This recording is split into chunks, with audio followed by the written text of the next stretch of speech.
বিসমিল্লাহির রহমানির রহিম। আজকে আমরা বাংলাদেশের মোট ৮টি বিভাগের ৬৪টি জেলা আমরা বিভাগ অনুযায়ী মুখস্থ করব ইনশাল্লাহ। তো দেখো, আমরা রংপুর বিভাগের আমরা এখানে প্রতিষ্ঠা সাল ২০১০ এটা আমরা লিখেছি। তো তারপরে দেখো, আমরা এই রংপুর বিভাগের যে মোট ৮টি জেলা আছে, এই ৮টি জেলাকে আমরা একটা ছন্দের মাধ্যমে মুখস্থ করব।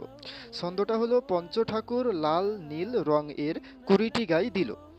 পঞ্চতে পঞ্চগড়, ঠাকুরতে ঠাকুরগাঁও, লালতে লালমনিরহাট, নীলতে নীলফামারী, রংতে রংপুর, কুড়িতে কুড়িগ্রাম, গাইতে গাইবান্ধা, দিতে দিনাজপুর। ময়মনসিংহ বিভাগ ২০১৫ সালে প্রতিষ্ঠিত হয়। এই বিভাগে মোট ৪টি জেলা রয়েছে। তো এই ৪টি জেলা এটি মূলত বাংলাদেশের সবচাইতে ছোট বিভাগ এবং সবচাইতে নতুন বিভাগ বলা যায়। তো জামাল, এটার জন্য আমরা যে ছন্দটা মুখস্থ করবো এটা হচ্ছে জামাল নয় শের আলু নে। তো জামালতে জামালপুর, নয়তে ময়মনসিংহ, শেরতে শেরপুর, নেতে নেত্রকোনা। আলুতে কোনো কিছু নেই, এটা আমরা কেবলমাত্র আমাদের বাক্যটা তৈরি করার জন্য আমরা ব্যবহার করেছি।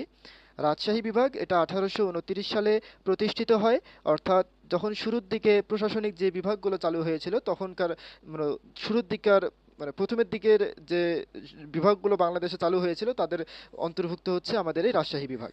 তো রাজশাহী বিভাগে মোট ৮টি জেলা রয়েছে। তো এই ৮টি জেলা তোমরা সিরাজ চাপা স্বরে বলে নবজয়কে পাবো না এই ছন্দের মাধ্যমে মুখস্থ করতে পারবা। তো সিরাজতে সিরাজগঞ্জ, চাপাতে চাপাই নবাবগঞ্জ, রাজতে রাজশাহী, নতে নওগাঁ, বতে বগুড়া, জয়তে জয়পুরহাট, পাবতে পাবনা এবং নাতে নাটোর।